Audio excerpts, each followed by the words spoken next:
the TikTok band scandal? Are you old enough to have seen how the lights went dim and then came back again with a pop-up ad in between?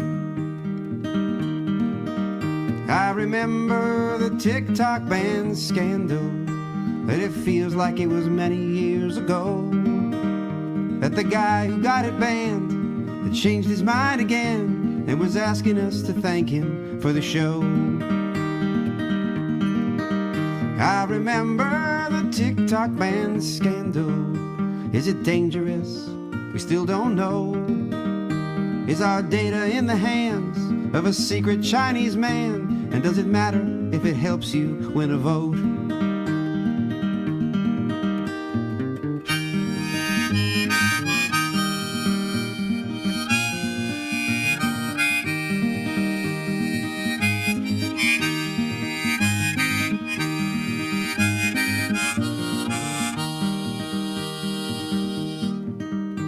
I remember the TikTok band scandal, and these days we must all pick a side. Seems the emperor knows he don't have any clothes, so they moved inauguration inside. I remember the TikTok band scandal, and my Lord, what a time to be alive. 2020 wasn't great, but oh man, just you wait to live through 2025.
They made a pig the pilot and then they strapped him in his seat.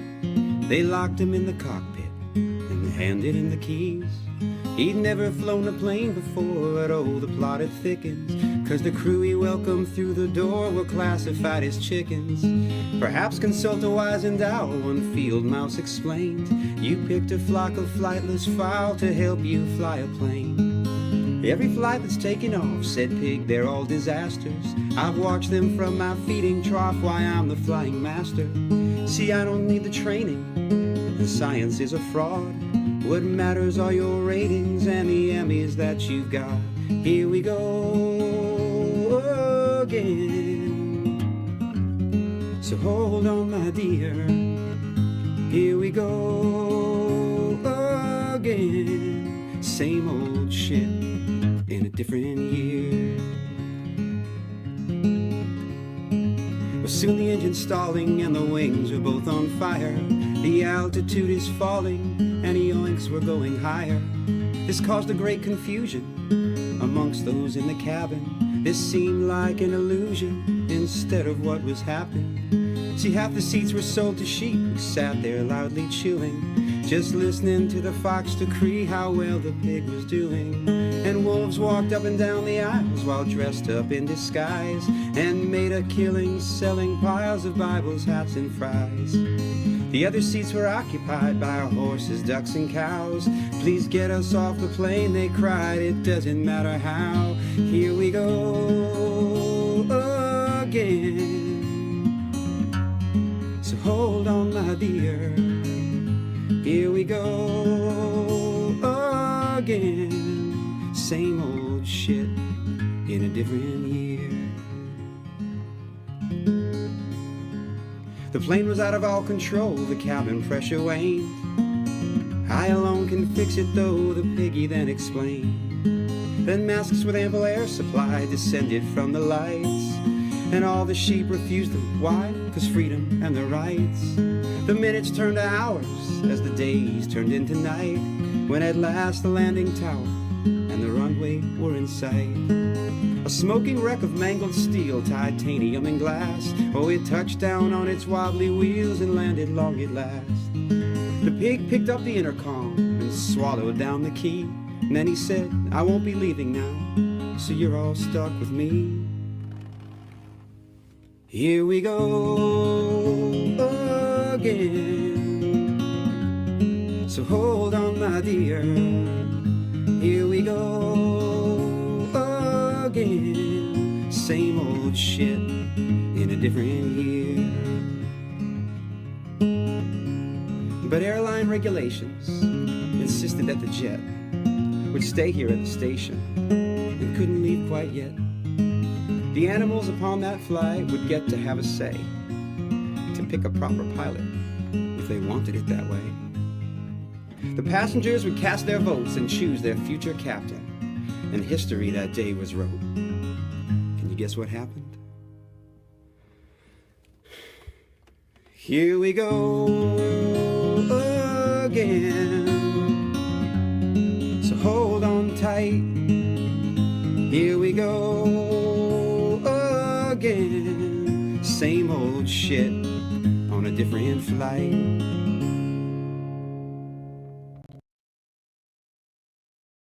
And a leg, yeah, there goes promise, number one. Well, the war with Ukraine is exactly the same, and we were promised that that'd be done. We got one Sig Heil and now, oh God, two, but the big headline over at Fox News, a bishop asked the president to go and do what Jesus would do. We're gonna crack down on the border and let the Capitol rioters go. So if you beat a cop, you don't have to stop unless you're from Mexico.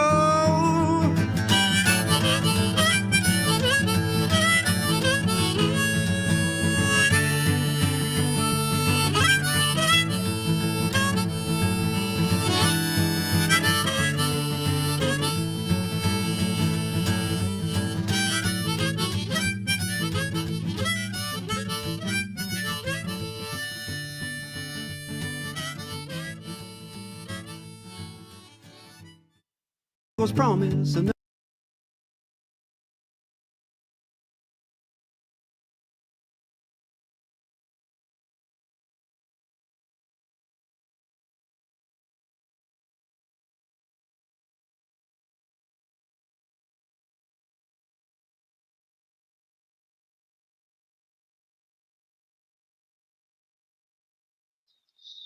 Good morning, afternoon.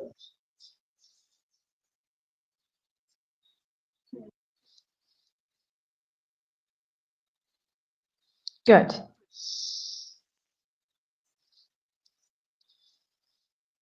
Perfect. It is. It is perfect.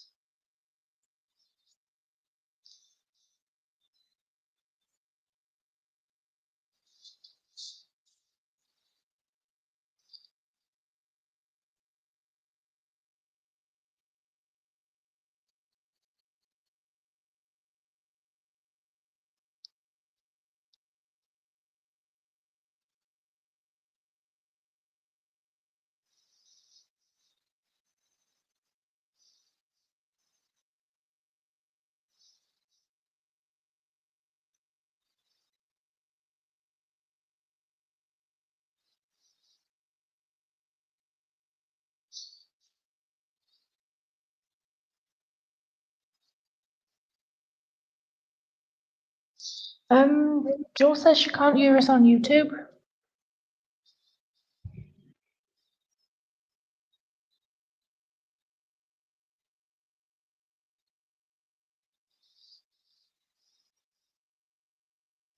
No, 1 second. Yeah.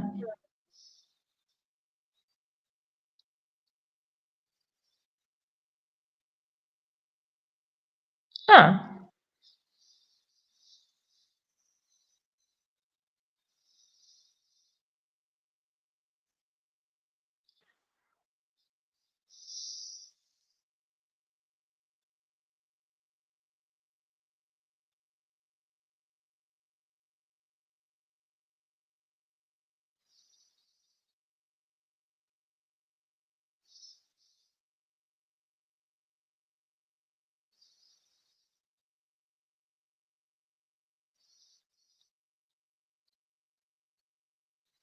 Can you hear Joe? Can you hear him now?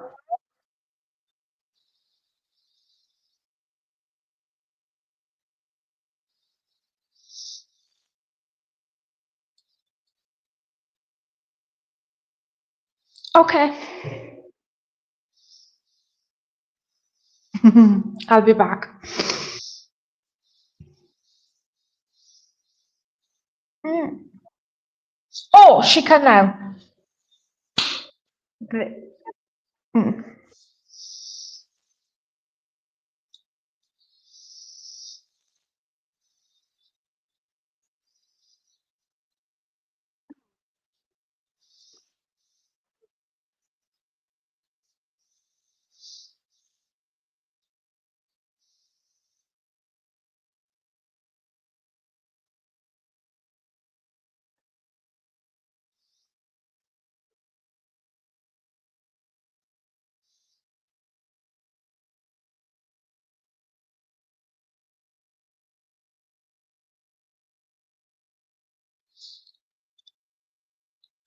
I'll let you know. I'll keep an eye.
Talk? No, there's no sound on YouTube. What?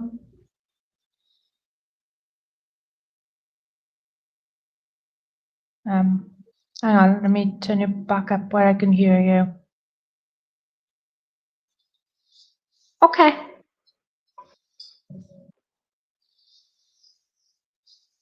Well, thank you for having me up for 2 seconds. Yeah. It's okay.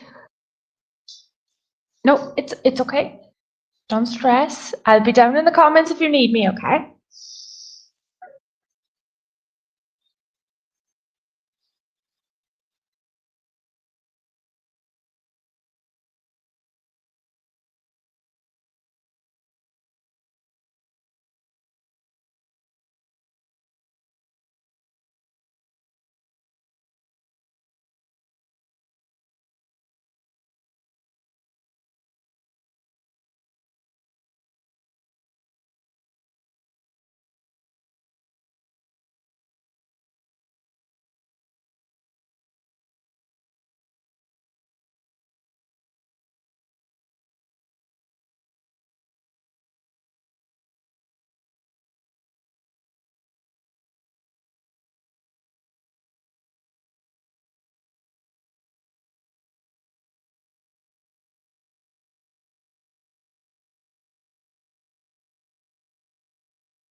Okay, how about now?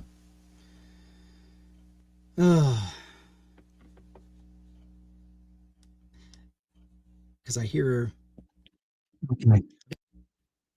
Yeah, I don't know. It's just so weird. It just works when it wants to.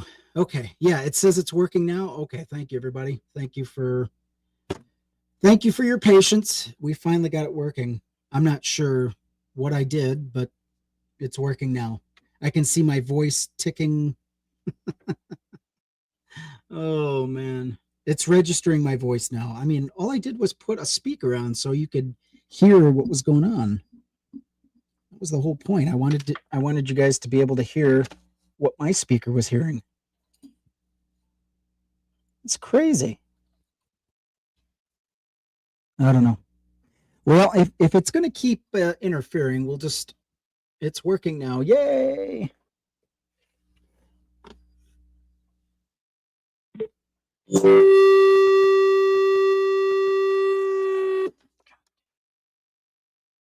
Well, I guess that's no longer working. Okay. All right. Yeah, we're not going to be able to. I can't have a guest up. It for whatever reason. Whenever I have a guest up, it wants to override one or the other. Either my mic's going to work, or your input is going to work. So once I get the software up and running, as far as the subscription software, I think it's going to solve quite a bit of our problems. But yeah, I just can't use the board and have you up at the same time. I just haven't figured that far. I wish it would be nice, because the problem is if I have a guest up, they can hear you on YouTube. They just can't hear you anywhere else. So, all right, we'll figure it out. I'm not sure how to make this work, but I'm in uncharted waters. Okay, we've got a lot of news. So, for instance, we've got JFK Jr., who is going to be they want him to become our health secretary. What do they want him for? Whatever they want him for, he is not ready for this position. This guy who literally had a worm eating his brain from the inside, literally just eating his brain. Can you imagine that? And he's going to be our health secretary. Why? Why in the world would you want this guy? This guy's gross. Absolutely gross. But yeah, that's to be expected. This is from the Trump team. This is what the Trump administration wants, and this is what we're going to get. No, he's very uneducated on health. Absolutely, he is not educated on health at all. He's literally taken all of the anything to do with health. He's literally thrown it in the trash and decided he knows better. What's amazing to me is JFK Jr. vaccinates his kids just so he can take them overseas to go on his trips whenever he spreads disinformation. That's when his kids were little. He had all of his kids vaccinated, and then he'd go on trips in other countries telling how bad vaccines were.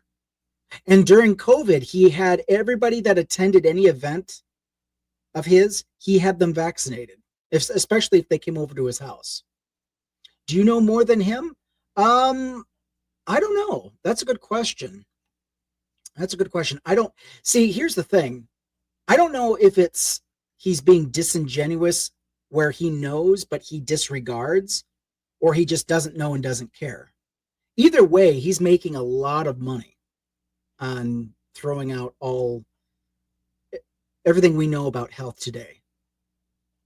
And then he was spreading the disinformation about let me see if I can. Dare I even connect? I'm not sure. Let's see if I can connect the studio. The HK Onyx studio. And let me know if this interferes. But yeah, this is him in front of the committee. Yeah.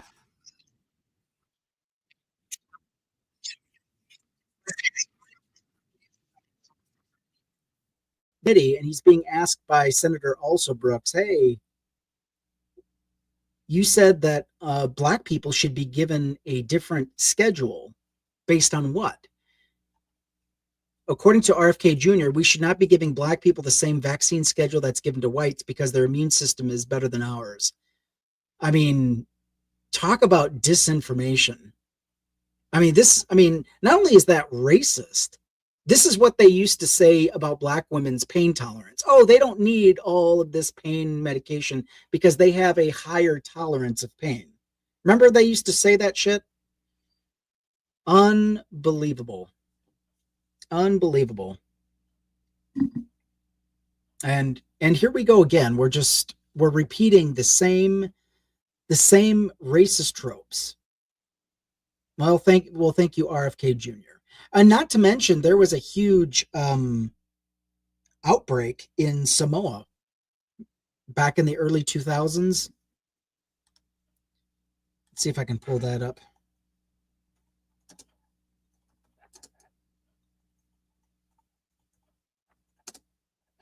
Outbreak.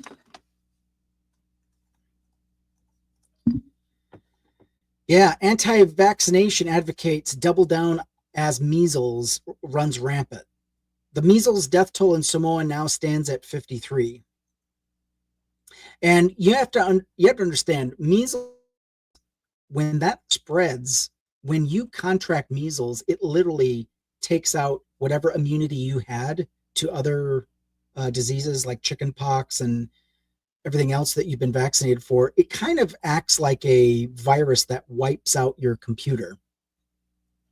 Imagine your computer and you have a virus that wipes out programs that you need for your computer to run. That's the best example I can give as far as what the measles does. And this guy went to Samoa and spread a bunch of disinformation and literally helped cause a mini pandemic because the vaccination rates dropped in this country. They declared, so in 2019, the Samoan Ministry of Health declared a measles outbreak, the first Pacific Island country to do so in the current global resurgence of measles. That's great.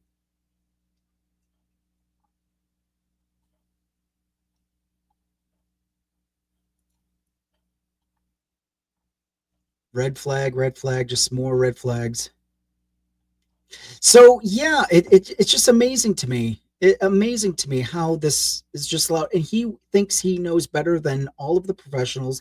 He says, well, show me the studies, show me the studies. Well, yeah, you were shown studies and you've disregarded them. Elizabeth Warren actually pointed that out. Let's see.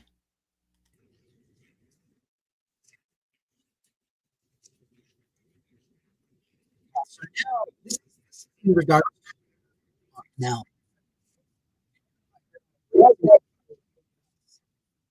Secretary of State on a mission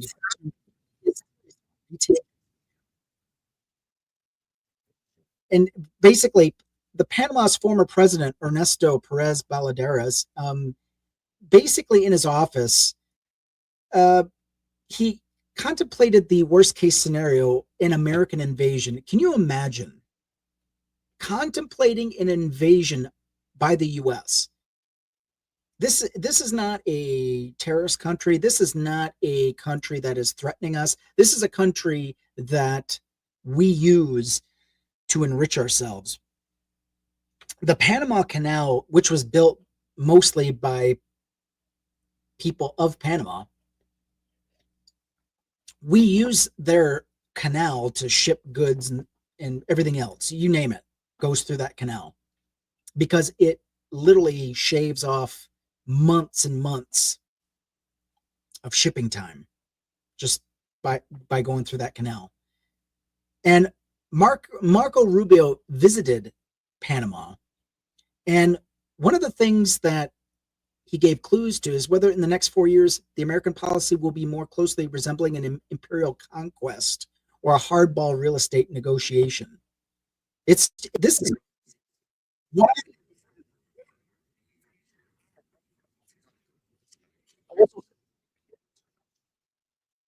Unbelievable. And so they're literally contemplating the rest of the world condemning us for this. They're literally planning ahead. You know,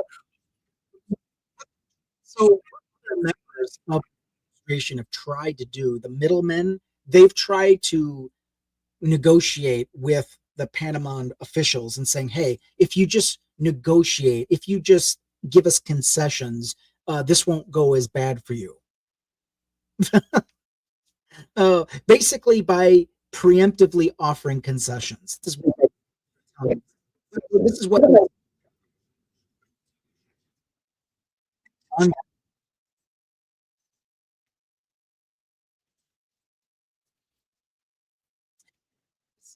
is a shakedown. Imagine, imagine.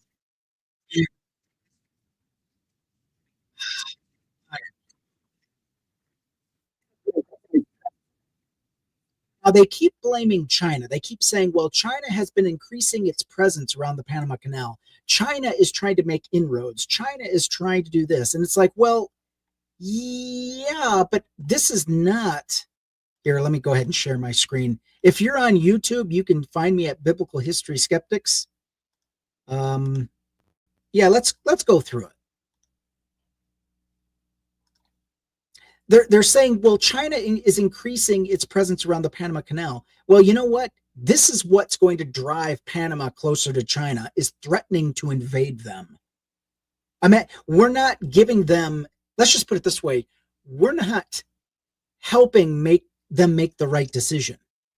And what is the right decision? Well, I would like to think that continuing to do business with the US is the right decision. I don't know about that anymore. I don't know if I can with any intellectual honesty, say to these people, hey, don't worry, you're best on our side, because we're not on theirs.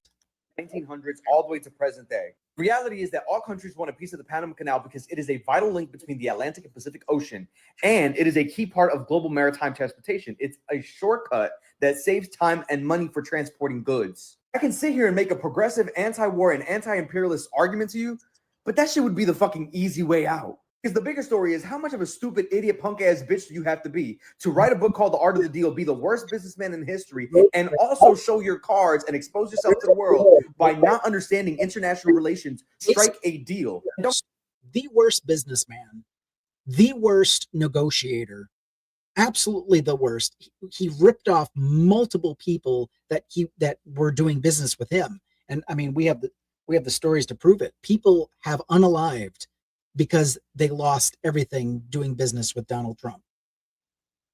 One of the worst businessmen, bar none. Bankrupted casinos, ran scams.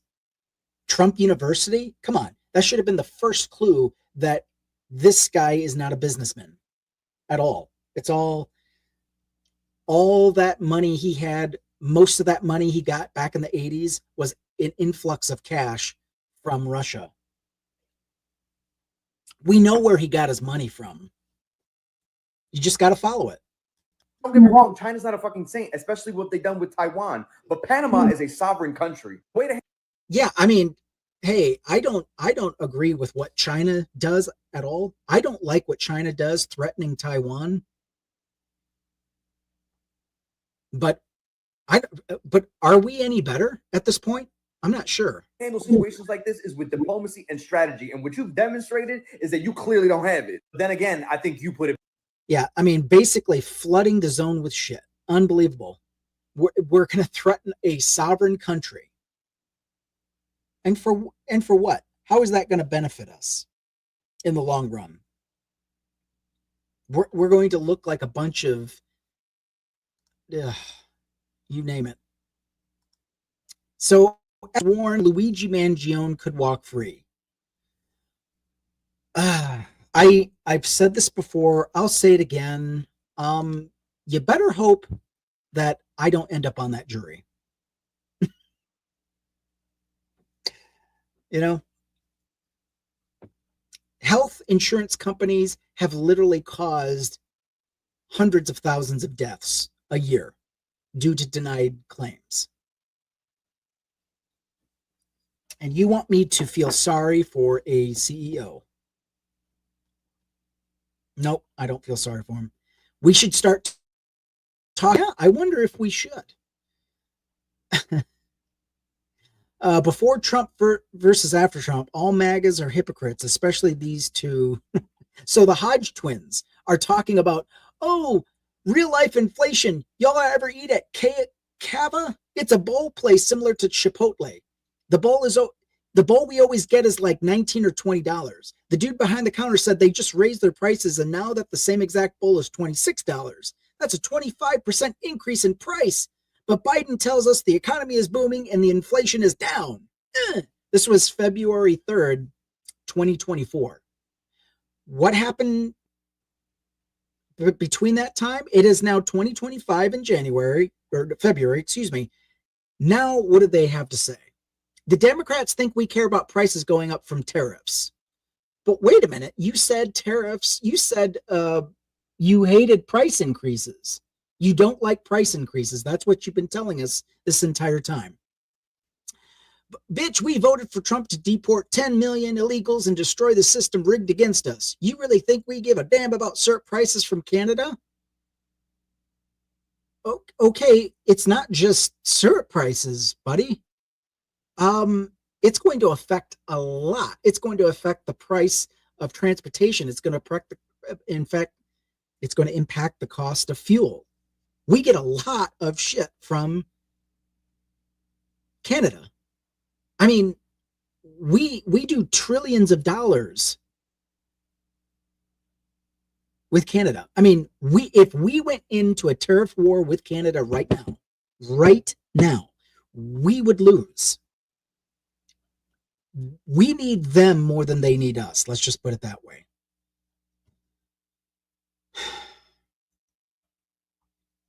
And this is how we treat our friends and allies. Why? How in the world? How can we look to the world and say, hey, we're good. We're the good guys. You should do business with us. You should join us. You should join our side.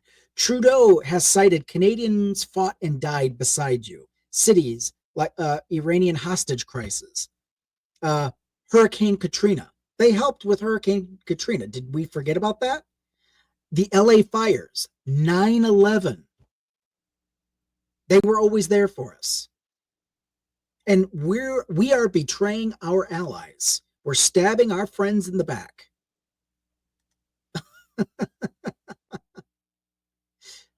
Oh my goodness. It's just unbelievable. Yes, it is very sad. Canadians are very good people. Stuff like this is why Americans, when they go abroad, they say that they're Canadian. Because Canadians have a good reputation all across the globe. You say that you're from the US, you're going to get a mixed response.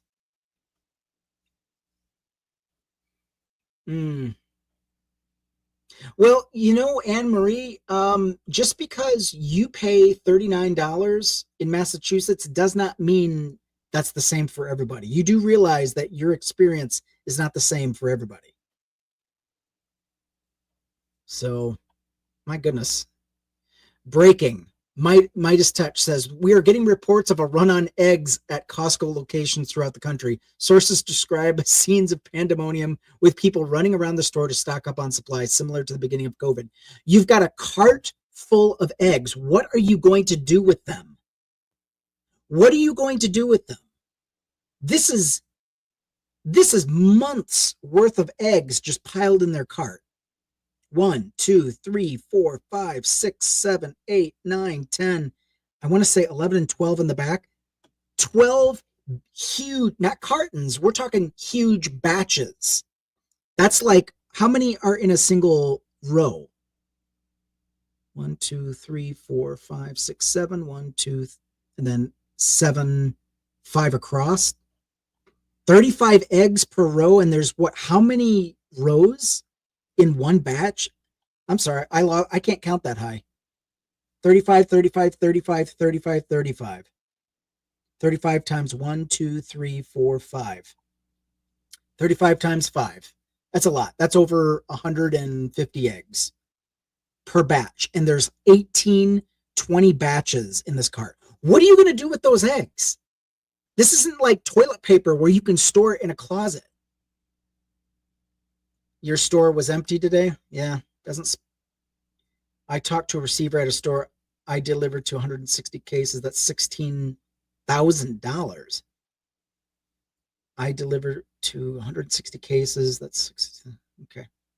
Panic shopping. Yeah, you're panic shopping for eggs. You're panic shopping for eggs. What do you think you're doing? What are you going to do with all that at the end? Unbelievable. Unreal.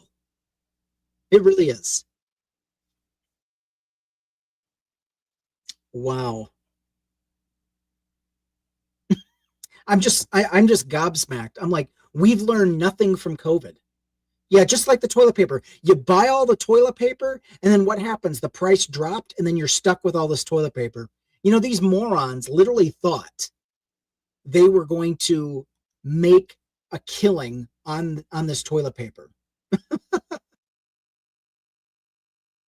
Dehydrate them and make them powdered eggs. Well, see, these people, I don't know. I could be biased, but they don't look like people that know how to have that. They don't look like they can do that process. Don't look at me. I wouldn't know how to do that. Dehydrate eggs and turn them to powder. Don't you need machine to do that? Right.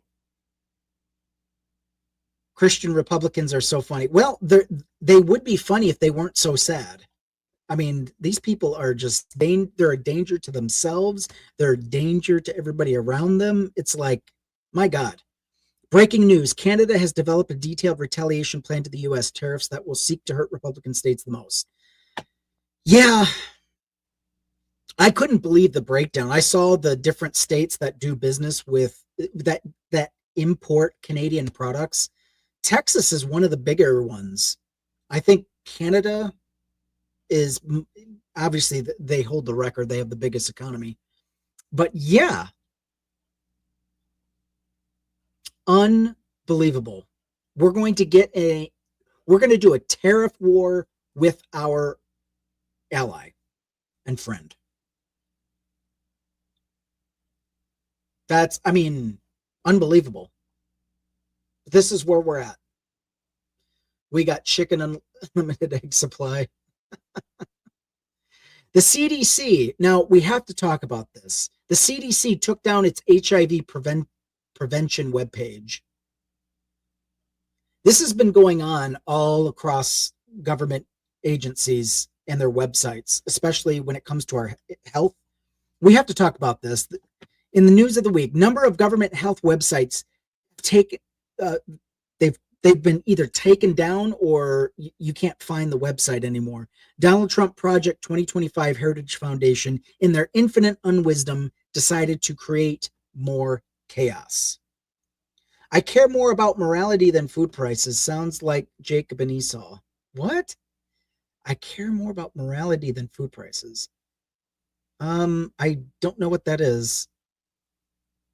I don't know what that means to you, but I'm sure it meant something to you. Cry about it, and when we're updating the language to not include pronouns.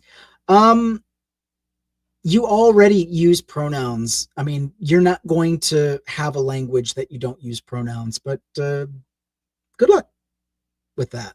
What happened to morality? I don't know. The morality in this country, well, yeah, morality is gone. We elected a con artist and a scammer and a liar and a serial adulterer to office. The very same people who claim to care about the morality of this country elected a rapist. They have multiple criminals that have run for office and they've let off the hook. But yeah, this is where it's at. This is where we're at. The very same people who care about morality are the least moral. Here we go. CNN. CDC website database is taken down as agency complies with Trump executive orders. AP News, a list of government web pages that have gone dark to comply with Trump orders. Axios, HIV, transgender care, climate change, and other federal websites go dark. And the list just keeps going on. It goes on and on and on. Ladies and gentlemen and others, this is a crisis.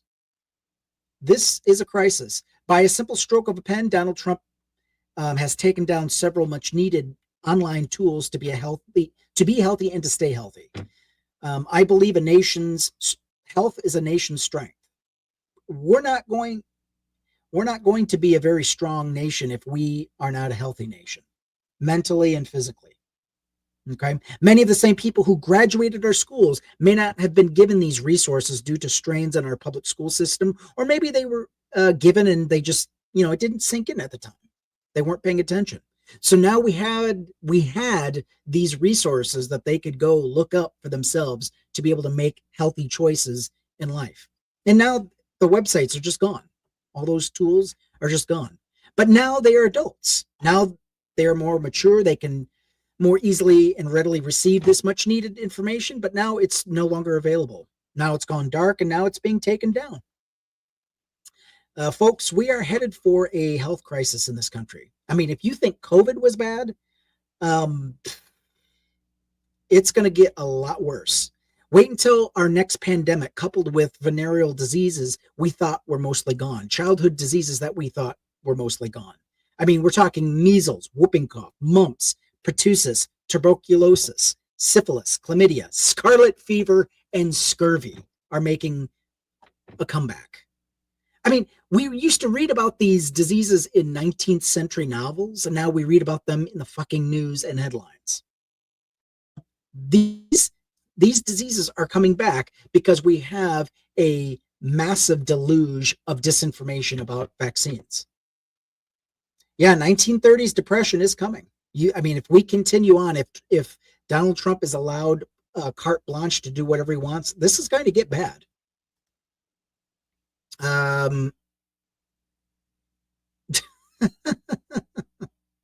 Oh boy, is he?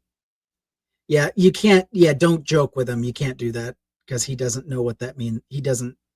Yeah, don't do it. Oh my goodness, it's all coming back. Because illegals are bringing back. No, they're not. Illegals are not bringing back these diseases. Lack of vaccines and vaccination. That's what's bringing them back. When you don't vaccinate against this, you're allowing it to spring about and to take your money out of the bank. No. Yeah, don't listen to people who spread that disinformation. Easy with that. Yes, they are. They're bringing them from South America and Asia and Africa. No, I don't believe it. Let's see. Don't do bank runs. You will collapse the economy. Yeah, that's basically what they want us to do. They want us to panic so that they can create the conditions needed to exert more power, to consolidate. And this is what they're planning on doing. Yeah. Well, all those diseases, they're coming back because parents are not vaccinating their kids because they've listened. For the last 20, 25 years, we have just been bombarded by disinformation from either online blogs and now social media. I mean, it's just rampant. You've got vaccinations going down, and now you've got infections going up. This is what happens when you allow viruses to have vectors to spread. Continue. It's been over 24 hours and we still don't know why Elon Musk hijacked U.S. payment systems and what he plans on doing with it and everyone's personal data. Well, I think we know. I think we know. Every European should avoid buying American products at the moment. Buy European. Well, if you can, I would do it. I would do it. And here's a guy who was just accused of being a DEI hire in the healthcare industry. Here we go. This is a nurse. It's crazy how this DEI thing has infected everybody. I'm working my shift yesterday, and a lady came in, and I don't know, she was upset or whatever, and said that I'm probably a DEI hire. And I said, ma'am, if you're referring to me being African. So this lady comes in for a life-saving surgery, and she's getting tests done. And she turns to her nurse, who happens to be black, and accuses them of being a DEI hire. And so the nurse is politely referring back to her and saying, being well, African American male and being a nurse, then yeah, I probably am. All right, that is diversity at its best. And I said the CT guy that's about to image you, he's Hispanic. The person who is doing the scans, the person who's going to be doing the scans on her body, he's Hispanic. And the doctor that's probably going to save your life, who's going to be doing he's from India. So you've got 3 minorities who are working in conjunction to save her life. And this is the gratitude they get. They get called DEI hires. Isn't that nice? Isn't that amazing? Isn't that wonderful? Indian. So you're going to have a diverse team taking care of you. So do you want to stay? You want to go home? What do you think? So basically he asks, okay, you got all these diverse people that are going to be working on you. You want to go home or do you want to stay? It's up to you. Idiots. Let's get it. They are idiots. But this is the attack on minorities. This is what it is. People don't even understand what DI even means. And here we go. It's just the same nonstop bullshit. Yeah, our veterans and over 40 folks are DEI hires. Did you know that the majority of DEI hires, do you know the majority of people that got in through DEI were white people? Yeah, white people. Diversity, equity, and inclusion. People that would normally have been barred from working at certain places because of a disability they might have, because of a certain handicap or illness. DEI stood in the way, preventing them from getting hired. One of them were veterans and people that are over 40. You're not allowed to discriminate based on age. That's going to change now. Eventually, that's going to change. They're going to start getting rid of older folks faster because there's no law eventually there will be no law that says they can't, if Trump is allowed to have his way. I should have pinned that. Let's put a pin in that. If it'll let me.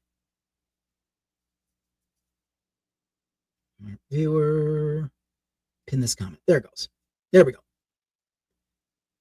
So yeah, this is, oh, did you pin it? Okay, thank you. But this is what happens when you get rid of DEI. Oh my goodness. It's just never ending with these people. These people are just dumb. Now we've had a plane crash on Trump's watch. We've had a plane crash. Was it a police or a military helicopter collided with a passenger plane? And Donald Trump is, of course, he's callous as ever, blaming it on DEI as a reason, even though the FAA was pressured to get rid of certain hires, to get rid of certain people. Oh, a Black Hawk. So that's definitely a military. That was definitely a military aircraft. Unless the police are using Black Hawks, which I don't think. Anyway, yeah. Unemployed veterans, exactly. Anyway, yeah, that's what's going to happen. The veteran affairs, I think you posted, had like, I can't remember how many they had, like what, 30% people working in the VA were actual veterans, you know. Yeah, there was another plane crash in Pennsylvania. Yeah, I haven't even gotten to that one, and I don't want to jump the gun on that story. I want to get all the facts first. But Yeah, this one was horrific. And this is what happens when we overwhelm our air traffic controllers.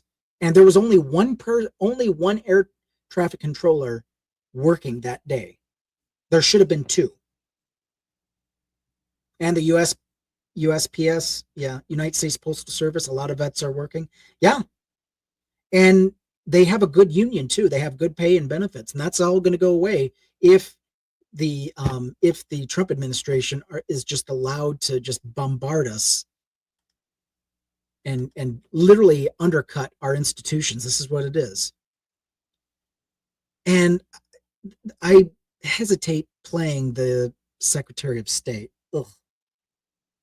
I really don't want to. I've answered on this subject. When you are flying on an airplane with your loved ones, which every one of us in this room has, do you pray that your plane lands safely and gets you to your destination, or do you pray that the pilot has a certain skin color? I think we all know the answer to that question, and as President Trump said yesterday, it's common sense. Rob Crilly. Wow, she is brainless as the day is long. Unbelievable. If you thought Kayleigh McEnany was bad, she is 10 times worse.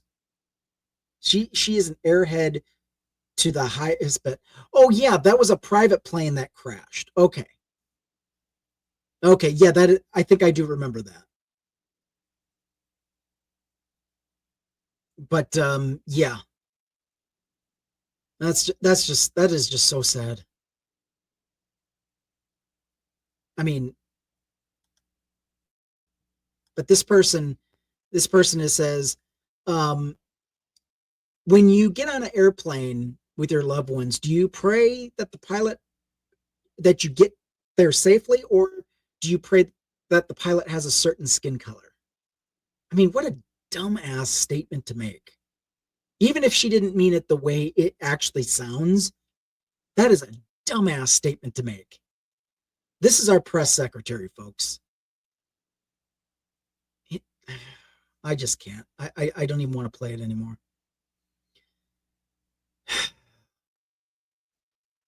Oh, get this. Donald Trump opened up 2 dams, and literally these are flood control dams, and he basically opened them up and none of them reached LA. Basically this water goes to a lake bed and then it just evaporates. Well, yeah. Okay. So keep our press secretary. Okay. I get that. I understand where you're going with that. Yes. It gives people more ammo to sue because she has, yeah, the press secretary is a DEI hire. The only reason I disagree with that is in order to qualify for a DEI, you have to be competent. You have to be knowledgeable. You have to know what you're doing people think DEI is a bad thing. We got to stop referring to it as if it's a bad thing. She does not qualify for DEI. Therefore, she would never be a DEI hire. She's not competent. She's not knowledgeable. She doesn't know what she's talking about. She's just a brainless mouthpiece that just repeats talking points. So that is the only reason why I would push back against that. I understand where you're going from. A Nepo hire. Yes, she's a Nepo baby. Yes. It shows so far with Biden's hires. No, Biden actually hired. Did you know that during Buttigieg's tenure as Secretary of Transportation, there wasn't a single plane crash? Not like this. And now we've got 2 major plane crashes under Trump. Are you going to blame Trump for that? Air traffic controllers don't use DEI for hiring. Diversity, equity, and inclusion. Yes, they did. Yes, they did. They did use diversity, equity, and inclusion when looking for people to work as air traffic controller. Yes, they did. Absolutely, they did. And it was a good thing they did too, because it prevents people that are certainly qualified for the job, but maybe they have a disability. Maybe they are in a wheelchair. Maybe they are Black. Maybe they are Indian, Hispanic. And what DEI does, it prevents them from being barred from that job. but they're still competent to do the job.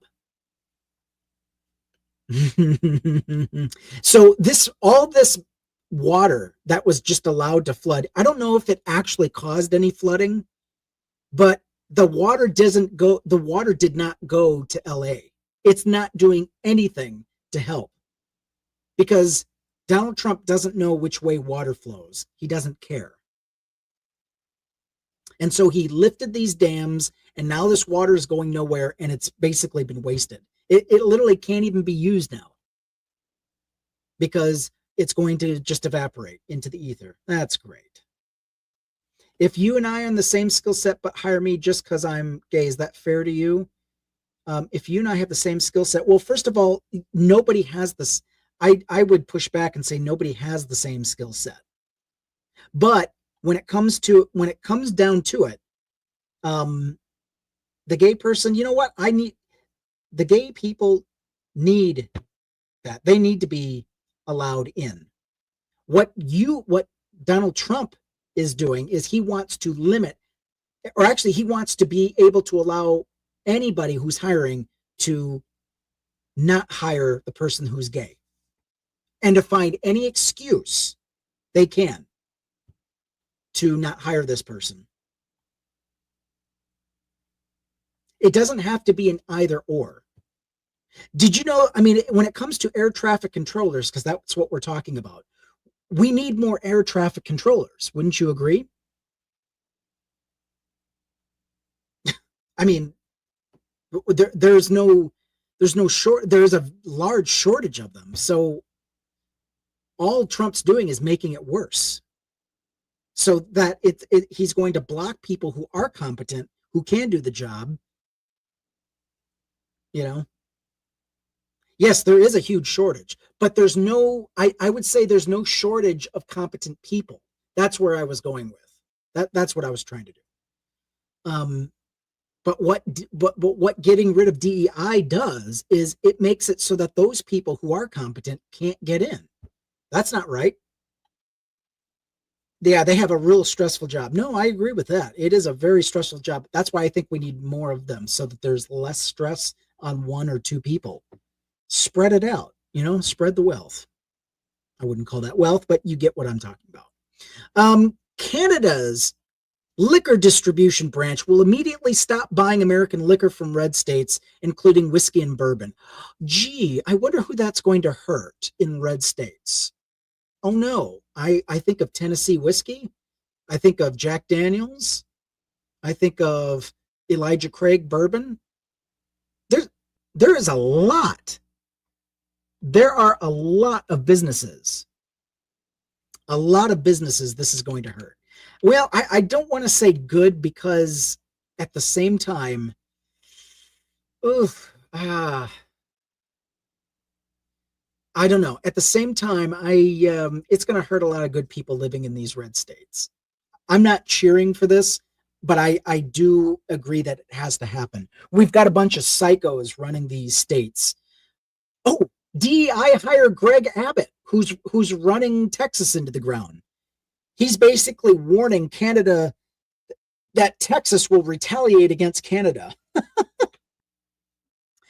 Somebody says, hey, what's he going to do? Send Ted Cruz there as punishment? Oh. All those beers and ales or other drinks are owned by the same company. Well, you're talking about beer, but I'm talking about like hard liquor. I'm talking about like, whiskey, bourbon, brandy, all that stuff. Yeah, it's really gonna hurt a lot of good people. And get this, Governor Greg Abbott is a DEI hire. He would be considered a DEI hire because of his disability. Unbelievable. What if we decided to get rid of DEI and say, you know what? You have a disability, you can no longer be governor of Texas. Imagine that. Imagine. Oh my goodness. What is Donald Trump doing? After all of this, during all of this chaos, what is Donald Trump doing? He's golfing. We've had 2 fatal plane crashes. We have terrorists that are threatening to raise prices. They're purging FBI officials because they dared investigate him for crimes that he committed. Ending funding for public schools if they teach history in a way he doesn't like. And what is he doing? He's at the golf course. He's golfing. Unbelievable. The first felon is golfing again. Of course he's golfing. He's the Texas would be better off. Well, you know, I can't disagree with that, but at the same time, I don't want that to be a precedent where, oh, okay, well, we're just going to get rid of DEI. We're not going to have anybody with disabilities that, you know, blah, blah, blah, blah. I mean, yes, getting rid of Greg Abbott would help, but again, that does nothing if the minds of people living in these states do not change. If the Democrats in these states don't get off their asses and go vote, that's a problem. It's a huge problem. Wow, you're totally biased and you can't spell your. He needs to take a break from pardoning all those. Yikes. So far, Donald Trump has pardoned 6 child essayers from January 6ers, Kyle Colton, Sean McHugh, David Daniel, Andrew Grigsby, Andrew Take, and Theodore Middendorf. Yeah, these are the same January 6ers that have been involved in essaying children 7 years. This is who Donald Trump is pardoning. Yeah, that is true. I can't disagree. Gerrymandering is a thing, but still, when Democrats show up, the Republicans lose every time. People have just gotten they're in a cycle of learned helplessness, and they're like, well, my vote doesn't count. When you've got millions of people thinking the same thing, yes, you are correct. And this is what's going to happen. As more and more people drop out of the political process, it's the same thing happens over and over and over again. These people are not winning by large margins. When you look at the people who are registered to vote, yeah, we need to push for midterms, that's for sure. When people show up, when you look at the registered voters, when you look at the amount of people that are registered to vote, okay, the Democrats outnumber Republican maggots every single time.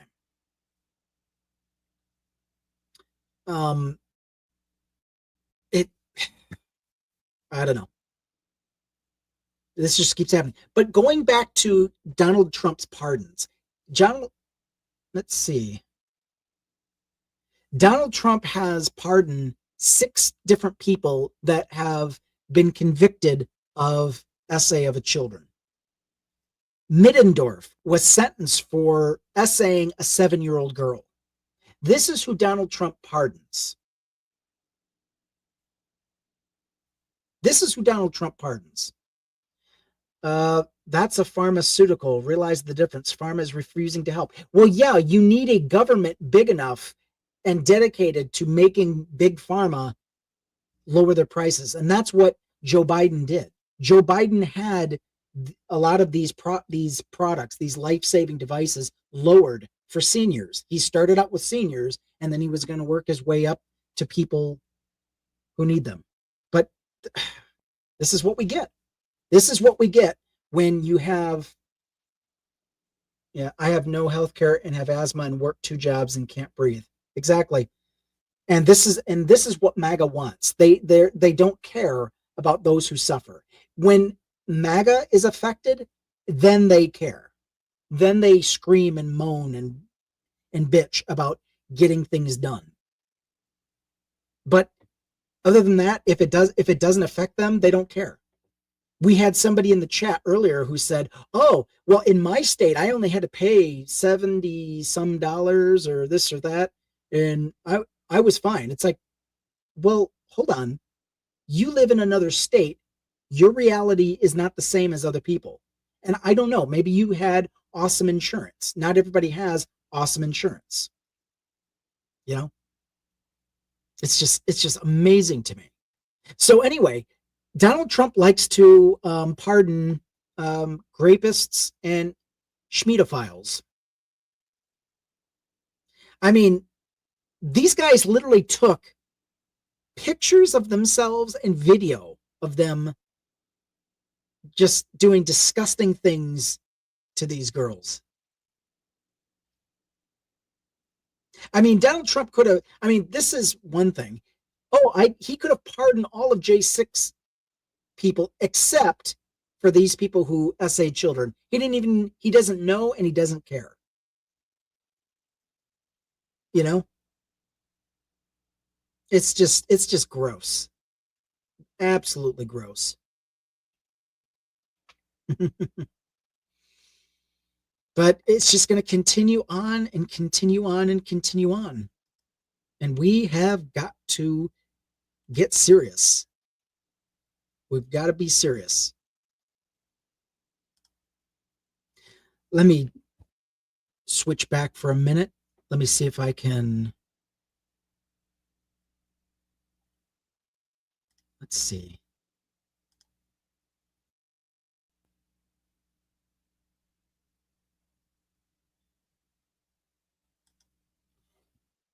Let me try refreshing. Let's go to book.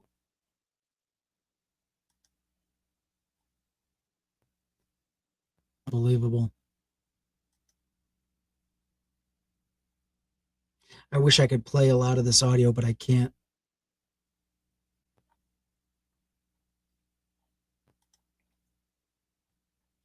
But yeah, it's just a never-ending deluge. I got to figure out how I can get this audio to play because I want to play it for all audiences. It's mostly videos. The passport website is down and concrete barriers are going up around the White House today. This was a 4 hours. Yes, the U.S. passport website is still operable. No evidence of new concrete barriers. The White House has always had structural barriers. Unbelievable. These people are just posting bullshit and not getting any pushback. That's why they're doing it. Yeah. Imagine believing everything you read on the internet. Well, see, that's what MAGA does. This is why MAGA falls for conspiracy theories. This is why MAGA fell for where we go one, where we go all. This is why MAGA fell for QAnon. It was absolute bullshit put out by a pig farmer in the Philippines. That was Q. That was your Q source. Imagine believing everything you read on the internet. That is most of the hires that Donald Trump has picked for his administration. People who believe bullshit. People who believe conspiracy theories that are unproven, unrelated to anything in reality. So I think I'm doing a pretty good job. All that considered. Yes, please keep liking. We've got 5,000 likes. Please continue tapping that screen. I appreciate you all. Please join the Skeptic team. If you join the Skeptic team, you get to be in our special TikTok room. There's a room that I can put everybody who is subscribed. If you're on Team Skeptically Speaking, we've got 9 people so far. So far, we've got 3 that are still current. Thank you. And all it costs is a TikTok coin. So yes, join the team. We appreciate it. Let's see, what else do we got? Yeah, we could have had Kamala Harris. See, we could have avoided all this. We could have had Kamala Harris. And now we've got to deal with an absolute man-child who has no idea how the government works, has no idea how our institutions work. He's just the Heritage Foundation elected lackeys put something in front of him and he signs it, an executive order. Doesn't matter. He doesn't read it. He just knows, oh, I should probably Sign this. For those wondering what the Democrats in Congress plan to do to stop the Donald, I would invite you to remember who is in control of Congress right now. America is getting what America voted for. If you're regretting your vote, just know that it's still your fault. Yeah, this is why. If you're wondering who's going to stop it, we had a chance at the ballot box. And we have a chance this year. Don't forget, midterms, 2025 for the 2026 election. We have the midterms. We could put a stop to all of this by giving Democrats control of the House and the Senate. Will the voters do that? I don't know. It's up to you guys. It's up to me. White people, people that look like me, voted overwhelmingly for the convicted felon, for the failed businessman, for the failed father, for the failed husband. I mean, this guy literally cheated on every single one of his wives. Every single one. And this is the person they call votes don't matter when everything is gerrymandered. No, Lynn. I must push back on that. Not everything is gerrymandered. But if we don't get involved, it's going to be gerrymandered. Do you want everything to be gerrymandered? I don't. I don't want everything gerrymandered. But if we keep seeding the ground by not showing up to the polls, this is what MAGA is hoping for. They're hoping that we get tired. They're hoping that we get exhausted. They're hoping that we just can't go on. It's just too much. This is what they're hoping for. They're hoping that we fall into learned helplessness. You know, this is what they're hoping for. We cannot give that to them. Even Fox News is calling out all of the goods that are going to be affected by Trump tariffs. Crude oil, beer and alcohol, lumber, steel, shoes. My God, if Donald Trump loses Fox News, if even Fox News can't help but give you some truth, you're going to be in a world of hurt. We're hoping you wake up. Wake up to what? What are you hoping I wake up to? The truth. You're hoping that I wake up to MAGA? You're hoping that I wake up to Trump and Trumpism? I've known Trump was bad since 2011. What's your excuse? I've known Trump was a bad person since 2011. I've been a never Trumper since then. Ever since I became aware of who he is. The first time I ever saw Donald Trump was in a children's film. What was it? It was the 1995 remake of The Little Rascals or something. And he did a bit part in that movie. Biden was a good president. Could he have been better? Yes. Yeah, yes, he was in Home Alone 2. Yes, he was that as well. But yeah, I've known Donald Trump was an evil scumbag since 2011. Ever since his relationship with Jeffrey Epstein came to light, he's just a horrible human being. And look at who he destroys. Anybody who doesn't kowtow to what he wants. He calls them he just slimes them, calls them every name in the book. But as soon as they bend the knee and kiss the ring, if you are valuable to him, he'll bring you in. But if you have no value to him, he has no use for you. Our voting maps are only going to lean for the red. Blue numbers are in this country. Yep. Yeah, well, MAGA keeps saying we have these resources. We just choose not to use them. Well, yeah, letting in millions of illegals. We're not letting millions of illegals. That number is just gross. Stop it. We're not giving money to Ukraine either. We're giving equipment to Ukraine. Come on. Did you not fact check these two bullshit points that you just made? Did you do any fact checking? Or did you get your talking points from some right-wing goofball? Yes, resources from Canada and Mexico. Unfortunately, you're going to have to go to these sources for health information if Donald Trump keeps shutting down federal websites that would help us. Equipment costs money. You're correct. So we're giving them our old, outdated equipment that we're no longer using. And then what we're doing is we're giving jobs to American workers to replace that old equipment with new, updated equipment. You see how that works? We give Ukraine our junk, which actually it isn't junk. It's actually very good junk, but we're not using it. You see how that works? And then we spend money to hire workers here in the US to be able to make more. You see, we're creating jobs. No, there's no lies here. Go hush. You're blind. You blind. You are blind. Sometimes I wonder how many of you are bots. That's okay. We'll just keep going.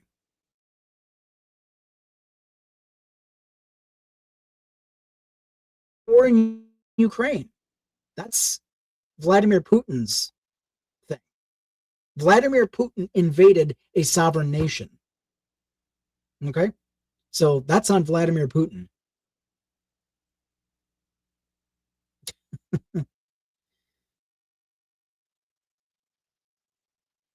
It's against my religion to tell you my business. Okay.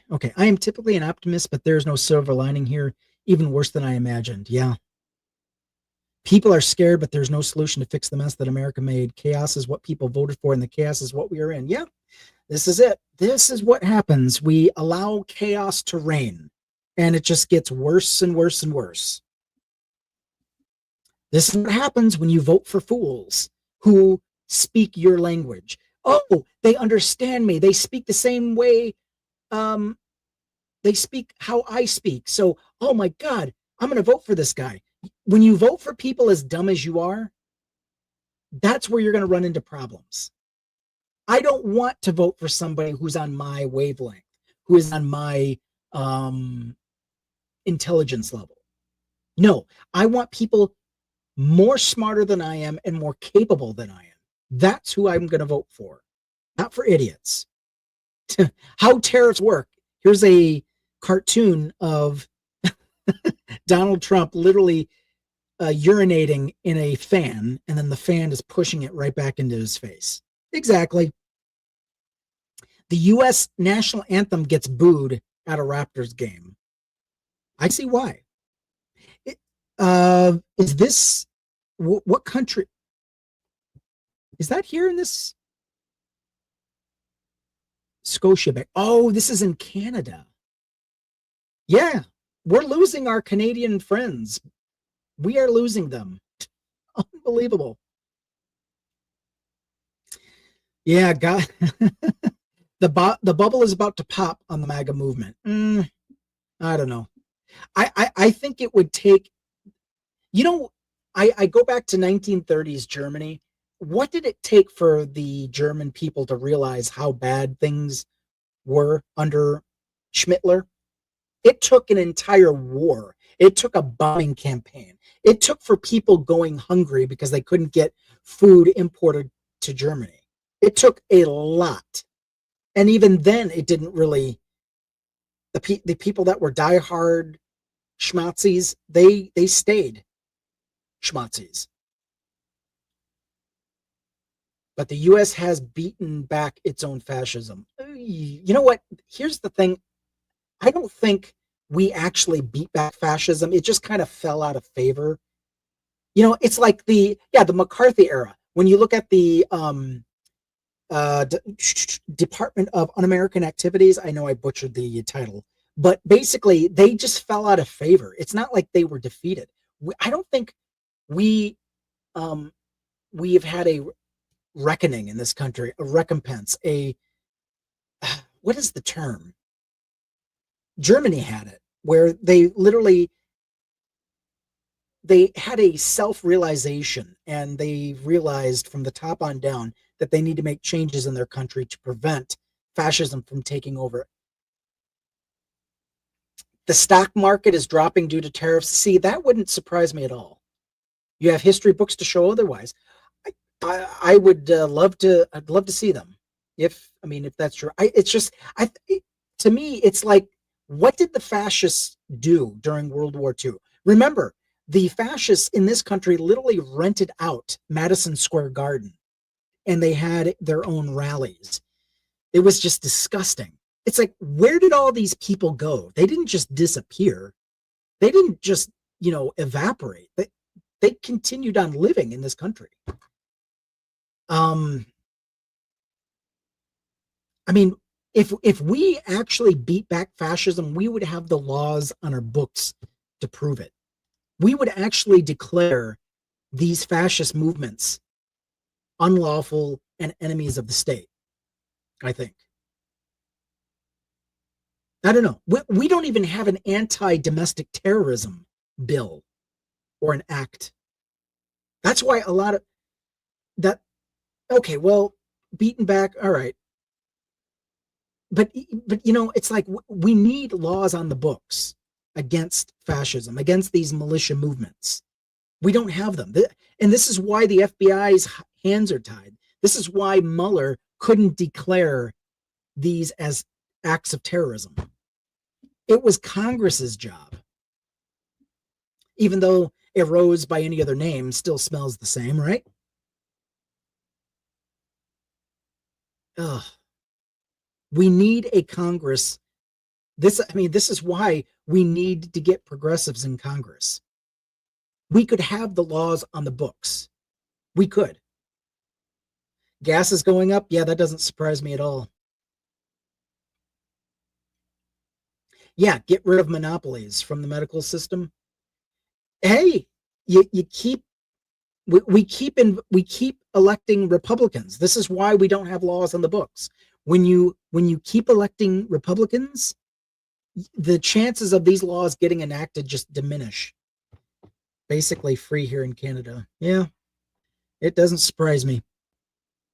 I mean, how many people go broke? How many people go homeless because they can't meet their medical expenses? Yeah, if anything needs more regulation, it is the healthcare sector. I'm in total agreement. Remember, Big Pharma, they get rich off the taxpayers. Because why? It's a lot of the times that taxpayer dollars go towards research and development. The company doesn't use its own dime. Last time we had a Republican trifecta, we got 1930. Yeah. A Republican trifecta, any of you who are not aware of this term, basically it means control over the legislative, the executive, and the judicial. The trifecta of evil. Let's just call it that. Malcolm Kenyatta. Let's listen to what he has to say. My grandmother, a warrior of the civil rights movement. She called me at some point during the last Trump administration, her stomach in knots, her voice cracking, and she said to me, "Baby, I'm so sorry. I'm so sorry because I thought our generation fixed some of this stuff." Yeah. I said to her what I say to you tonight. It's just our turn. Maybe he would have been a good candidate. In this moment, when young people like me are asking whether or not we're going to inherit a world where we can drink the water and breathe that. David Hogg, I guess he was a survivor of a major pew-pewing. I can't even say the word, unfortunately, because of TikTok. But yeah, basically he's been an activist trying to get laws on the books for firearms, to get restriction in place. And apparently he now is vice chair of the DNC. I'm not sure how to feel about that. I mean, I don't know.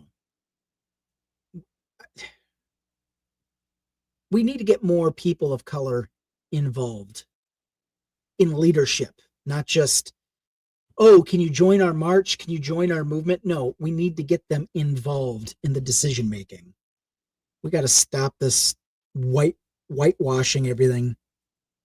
I don't mean whitewashing, but just everything. I don't know. I've got mixed feelings. I'm going to go on the record and say, I cannot wait until white people become the minority, because we have been a horrible majority. We have. The Stoneman Douglas school shoot. No, I don't think that was David Hogg. Was that David Hogg? David Hogg goes way back. Where was that? Where did that take place? Oh, my memory is just. Let's see. Or were you just telling me about it? The Douglas school. Okay. Well, I'm sorry you lost a friend. Let me see. Let me just put it in.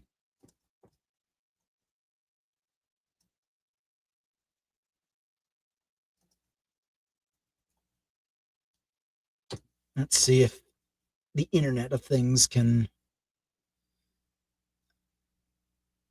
Let's see. Parkland. That was the Parkland pew-pewing. He was a teacher. 2018.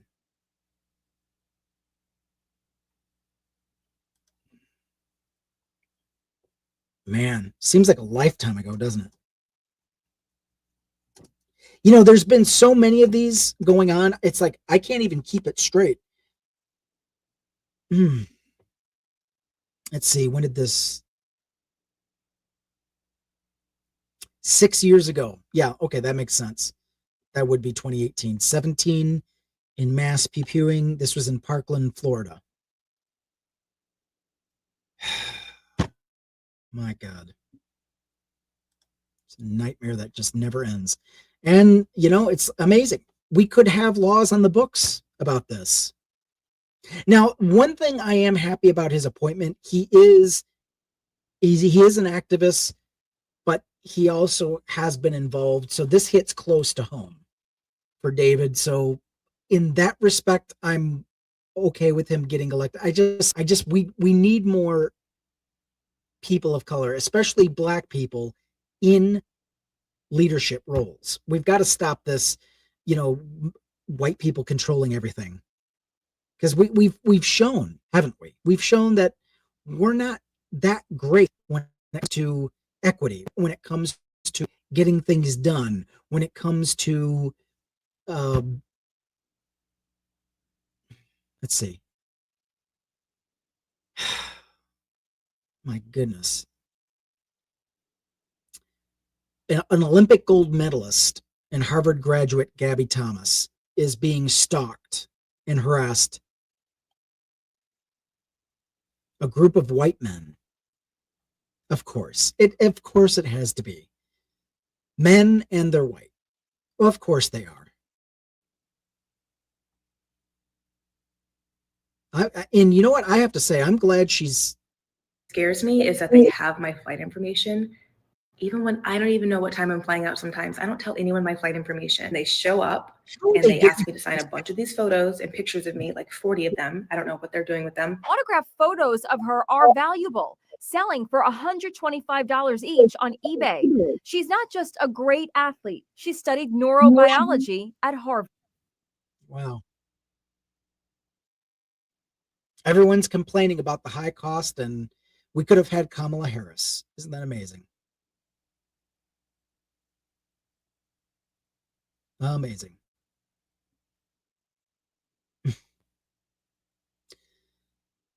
Just in, BC Premier David eBay has directed BC liquor sales to immediately stop buying American liquor. We already talked about that. Well, anyway, I want to thank everybody. We're going to go into the religious portion of our show where we talk about. We've been reading through the book Christ Before Jesus, and we're reading stylometric analysis, and we've just been going through it. So we're going to get into the religious, non-religious portion of the show, and let's see here. Let's see if I can change the graphic. Boy, I have to scroll all the way down. Whoa! Let's see if I can do it without messing anything up. Can he do it? All right, Christ before Jesus.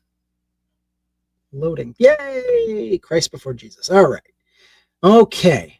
And I'll do the same thing for YouTube.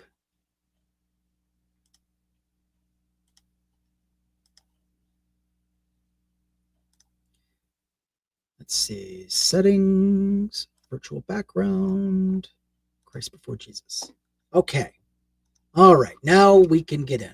So I'm going to be reading through chapter 7. Potential concerns. Potential concerns. Here we go. We want to address a few concerns we anticipate before we finally get into the results. While we have done our best to be rigorous and thorough, we know there will be people who are skeptical and want to provide assurance that we aren't making things up or doing things incorrectly. So again, if you want to follow along, you can follow me at Biblical History Skeptics on YouTube. And we appreciate any and all subscribers. We need to get up to 50 subscribers on YouTube. Once we get that, I'll be able to post more regularly on YouTube, and I would like to do that. All right, so thank you so much, and please tap the screen. 8,000 likes so far. This is awesome. Keep tapping that screen, guys. Keep sharing. Okay, as we go. And almost didn't run into our chapter level analysis due to this concern, but it turns out that at least in Greek, Stylo still finds reliable results in the chapter level for the Gospels, which is about an average of 700 words. Chapter for the Pauline epistles and other texts tended to have closer to an average of around 400 words. In some cases, such as 2 John, 3 John, and Philemon, there are less than the average, meaning we are less reliant on stylometric analysis for these texts when by themselves. We ended up combining 2nd and 3rd John to give us a better opportunity to be more accurate, to accurately attribute these texts, given that they are considered to be by the same author as one another. In the early stages of developing our methodology, we tested Stylo's ability to place these small texts accurately, and we show in our demonstration below, Stylo is capable of correctly detecting authorship at a chapter-by-chapter level for New Testament texts. While the size of some of the texts is a valid concern, Stylo is still generally able to handle most New Testament texts. While we hope to follow up with a study using periscopes rather than chapters, we do think that we find here is relevant and reliable despite the limitations of the source material. Stylo allows you to run tests in a variety of ways. We could pick up any number of combinations of variables and try to find something that fits our hypothesis, and this to a degree is a valid concern. But we started out not trying to prove ourselves correct, but just to see what we would find and if we could give us evidence one way or another. As such, the way we approached selecting our setup was based on our trial runs and a number of academic papers regarding Stylo. With our English, Latin, and Greek text corpuses, we ran every delta option in Stylo with different numbers of character and word engrams and MFW values when developing our methodology. Given that we knew the author of the works in our test runs, we were able to determine the most effective way for each language and not publish an image in this book that we used a method lower than 96% accuracy. When we took what we learned from the papers in our broader tests and it applied to a broad collection of early Christian documents, including the New Testament, without doing anything in the books to compare it to what the scholarly consensus is. For example, there are 13 letters attributed to Ignatius of Antioch. Scholars believe 7 of those are authentic and the other 6 are later forgeries, which Stylo confirms. Scholars also believe that pastoral epistles are written by a different author than the rest of the Pauline letters and should show up as much, which they do. We also know that Paul did not write any Gospels. Matthew didn't write any letters and so on, so we should see this as well, which we did. We are confident that our results are reliable and accurate, and how we ran the text was one of the best ways possible, given the various limitations, such as text size and limited text from authors. Regardless, We encourage others to follow up on this and potentially improve on our research when there is an opportunity to do so. Should we use random samplings? First, in case you're wondering, why would one want to use random sampling? Hypothetically, it would allow you to balance the size of the text and apply the other benefits of randomized samples, such as the removal of bias. Random sampling is very common in statistics. The answer as to why we don't use it, though, is in relations to the two above. In some cases, the texts are already really small, and most reasonably random sample sizes would still lead to unbalanced, though less so, samples. Furthermore, because numerous New Testament texts have multiple layers of redaction and edits in them, there's no guarantee you would get a good read on a particular book. For example, if our theory about Luke chapter 1 through 3 being added later by another author is correct, there's a chance the random sample would come from there or come from another part of the text, and then Luke would show up in one of these places where the rest of it should be in another. It's even worse than some of the Pauline letters, where there seems to be line-by-line additions and edits. If we could guarantee the texts were written by one author throughout their entirety, it would work well. But this just isn't the case with the New Testament. Are you just making up these results?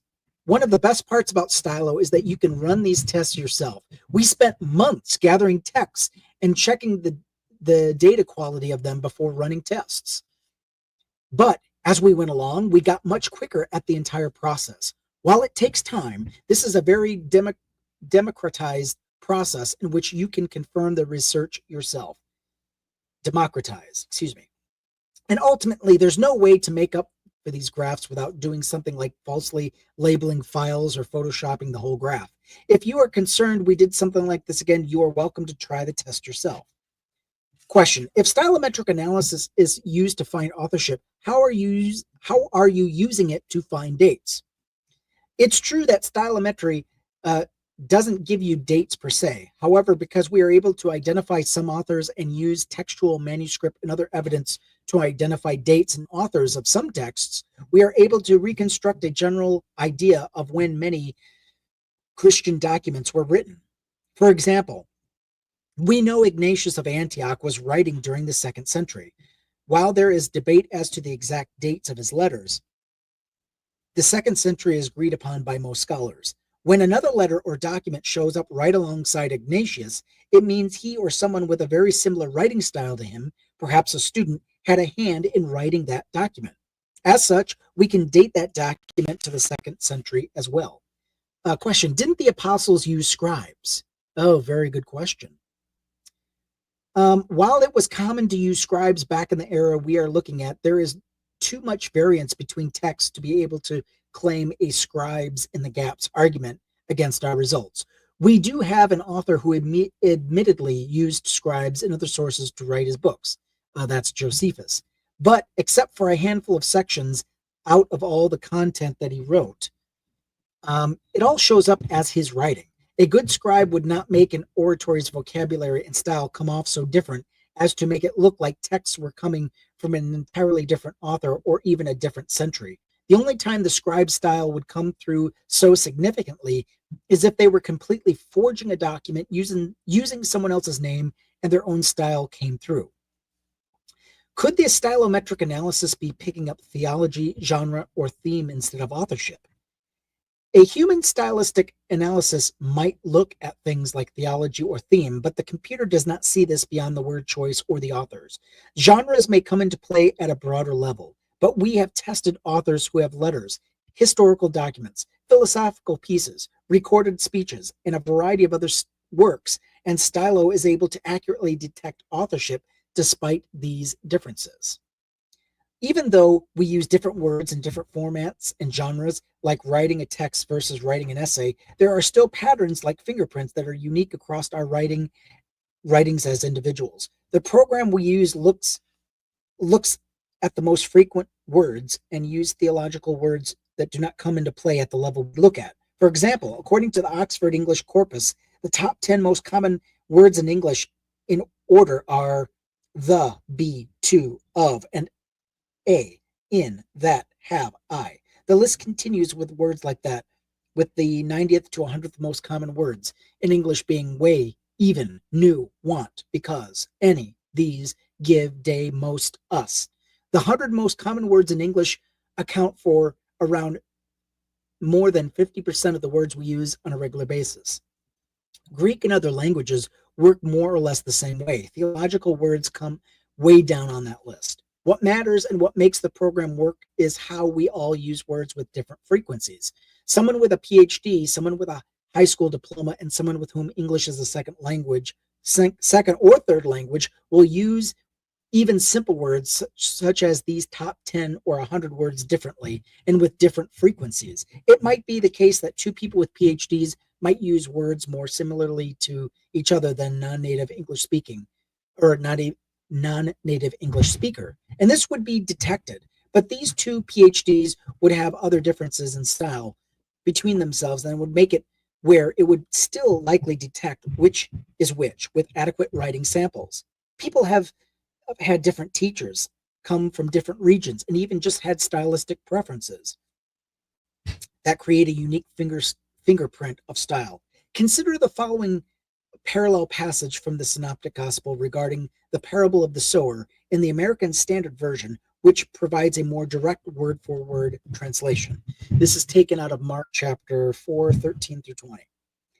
And he saith unto them, Know ye not this parable? And how shall ye know all the parables? The sower soweth the word, and these are they by the wayside, which the word is sown, and when they have heard, straightway cometh Satan, and taketh away the word which had been sown in them. All these in like manner are they that are sown upon the rocky places, who, when they have heard the word, straightway receive it with joy, and have no root in themselves, but endure for a while. Then, when tribulation or persecution ariseth because of the word, straightway they stumble. And others are that they are sown among the thorns. These are they which heard the word, and the cares of the world and the deceitfulness of riches and the lusts of other things entering in choke the word, and it becometh unfruitful. And those that are sown upon good ground, those that hear the word and accept it, bear fruit 30-fold, 60-fold, and 100-fold. Now Luke chapter 8 says this.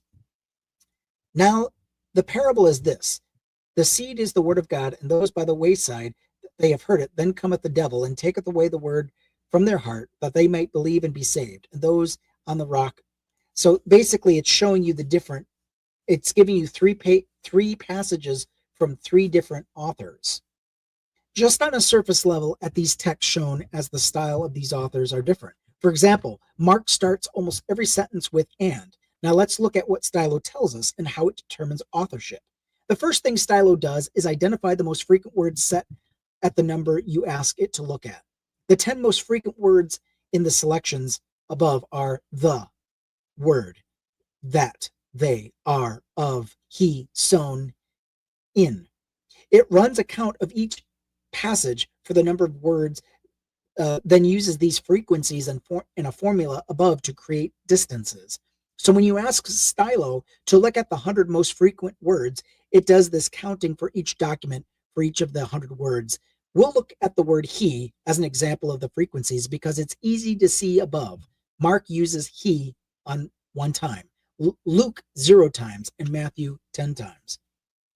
After it runs through the formula, which uses the frequencies to determine the distance, it creates a distance table.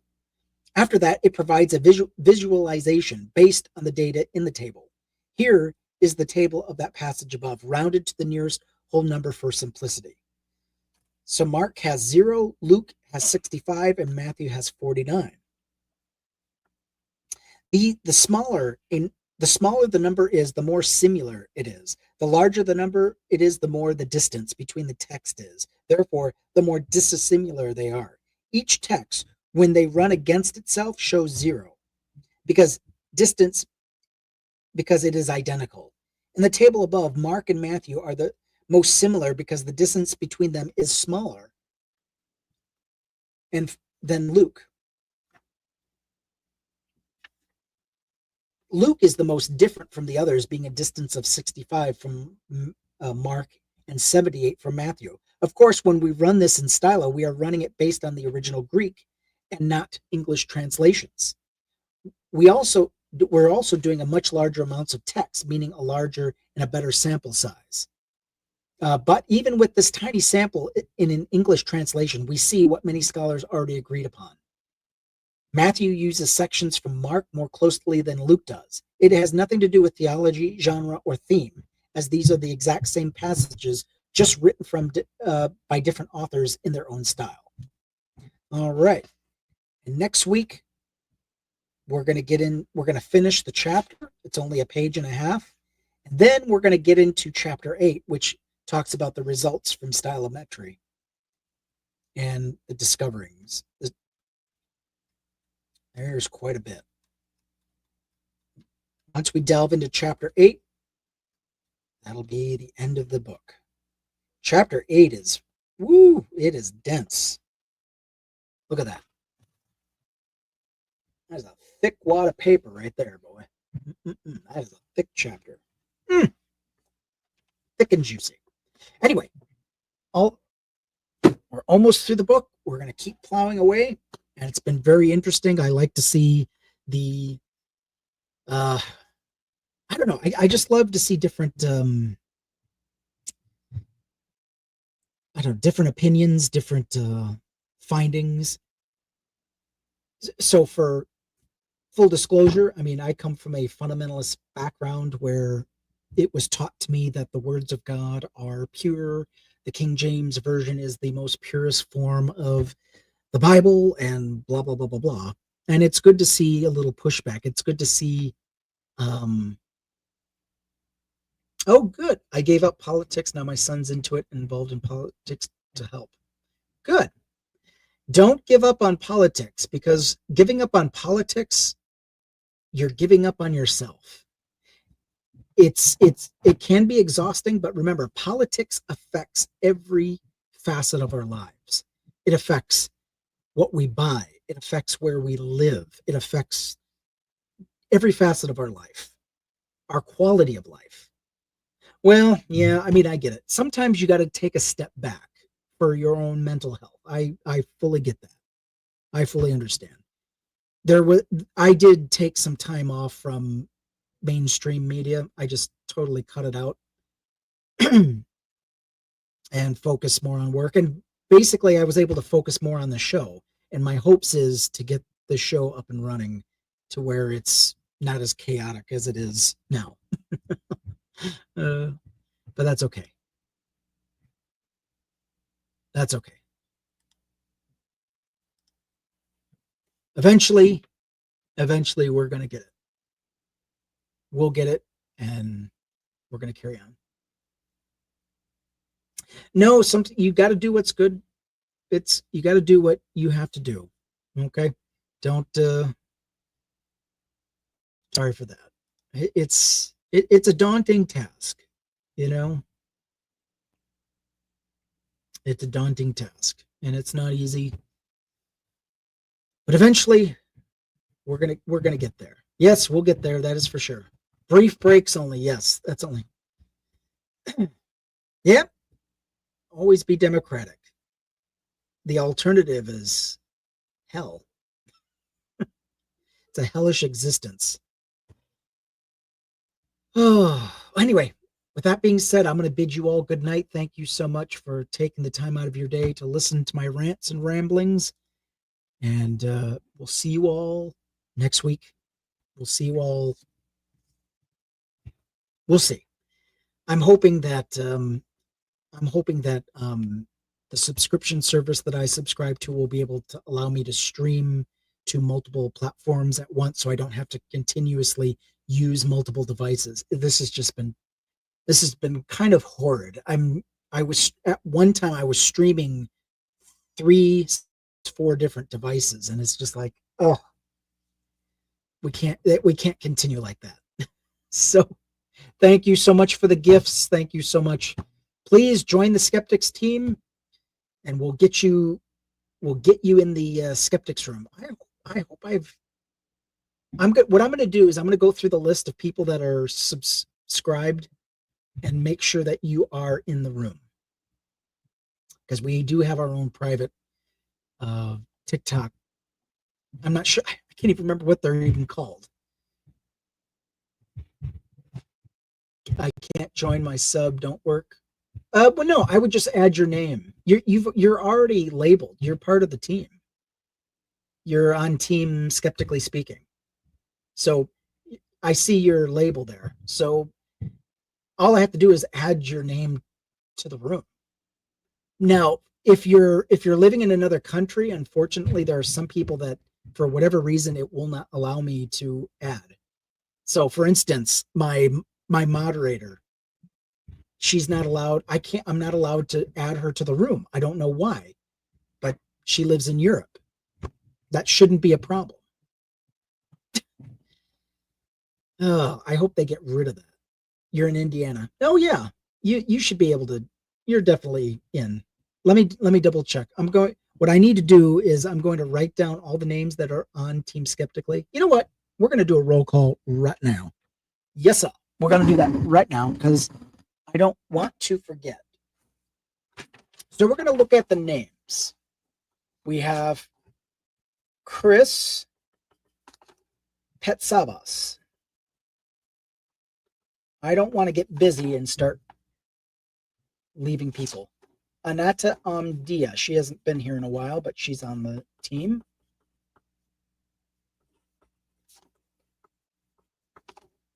Joe, the Noctambulous. I'm gonna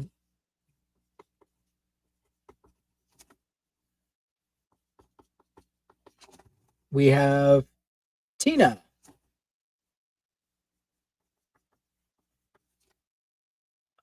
We've got Rev Jared.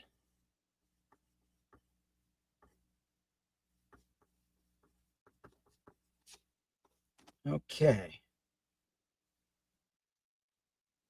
Let's see. We've got Sustain. I wonder if he's out of the country. That's unfortunately, yeah. If you're not in the United States, it may not let me add you, which I think that's bogus. Charles Guzman. And I think that's it. Wait a minute. Let's see. Marsha. Yeah, it says you're on the. It's giving you the title. Okay, I'm just gonna add you. I'll make sure you're there. Yeah. But yeah, for the cost of a TikTok coin, you can join the team Skeptically. Skeptically Speaking. So yeah, Sweet Pea, you're reaching level 17. Chris is level 3. Tina is level 24. Wow. Guzman. Yeah, anyway. So thank you so much. Thank you so much for joining this live. And I will finally got the app for points. So thank you so much for sending the gifts. We appreciate you. Tiny Dinies, puffs of cotton candy, hot chili peppers, roses. We've got ice cream cones, more roses, and glasses. Danke. All right. And with that, I will end the stream. Thank you so much. And we'll see you all next week. Hopefully, let's keep each other sane. Remember, it's up to us. We're all here. We're on the same team. It's up to us. Whether this democracy rises or falls, it's going to be on us. Black people showed up, and it's time white people showed up as well. White people failed this time around. The majority of white people voted majority in favor of MAGA and Trump. And I have a feeling that was because too many white Democrats, stayed home on election day, or they voted for Trump and lied about it, or they voted third party. Yeah, over 76% of men, white men, voted Republican this last election. And I think it was like 68, 69% of white women voted for Republican. And I think that's due to Democrats staying home. A lot of it. A lot of white Democrats stayed home. We can't do that. When Democrats stay home, Republicans win. That's just it. Yeah. That's it. They didn't come out. They didn't show up. And this is what we get. This is what we get when we stay home. We get fascism. But the right claims they don't do identity politics. That's all they do. That's all the right does. I voted for Kamala via mail in vote. Good. Excellent. Me, from now on, I will be taking screenshots of my ballot. I will be taking pictures of my ballot. I don't ever want it to be said that I voted for the other team. Not even rumors. Because, it's like there's no way for people of color to know who the good guys are or who the bad guys are. Just don't cheat. Oh, you mean like Donald Trump cheated on his wives? All three of them? Yeah. Okay. But yeah, it's, last time I checked, it wasn't Democrats who were suppressing the vote. Last time I checked, it wasn't Democrats trying to find ways of throwing people off voter rolls. That was y'all. That was Republicans doing that. So the Biden administration was fake because he didn't. No, dead people were not counted in the votes. No. Those were rumors. And you want to talk about believing everything you read on the internet? This is case in point. Believing everything you hear on the internet. Believing everything you hear from MAGA. This was a lie that was blown out of the water the moment it was put out in public. But, well, no, I won't even say Biden won twice. I wouldn't say that either. Wait. He won twice. What do you mean he won twice? He only ran once. What are you getting at? Are you talking about when he was vice president with Obama? Biden didn't even win once. He wasn't even a real person. Oh my gosh. Tina. You need to get off the internet, touch grass. You need to get back in touch with reality. This is so sad. I'm assuming you're a real person who actually believes this. Oh God, people already had been executed. What are you talking about? Oh my God. Oh, when they did the recounts. Yeah, that is true. When they did recounts, when Trump was saying, oh, they cheated. So they did recounts. They paid for actual recounts, and Biden was coming. They were actually finding even more votes. And no, they're not fraudulent votes. Stop your conspiracy theories, Tina. I know before you even type, I know what you're even going to say. You guys are so predictable. Anyway, with that, I'm going to say goodnight. Thank you so much. Why don't you admit your fault as Democrats? I did. I've admitted our faults. You missed it, obviously. I literally excoriated white Democrats for staying home. That is a fault. Apathy is the fault of Democrats. If white Democrats actually gave a damn, we would not be having this discussion.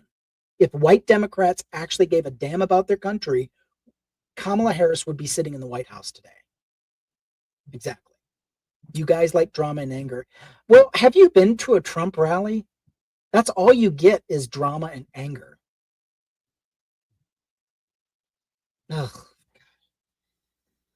Oh, but we're the ones that are full of drama. Okay, anyway, follow me on YouTube, please. If you're under the sound of my voice and you have a YouTube account, please find the Biblical History Skeptics podcast. And please like and subscribe to my channel. I would appreciate that. Find me on YouTube, people. I gotta get 50 subscribers.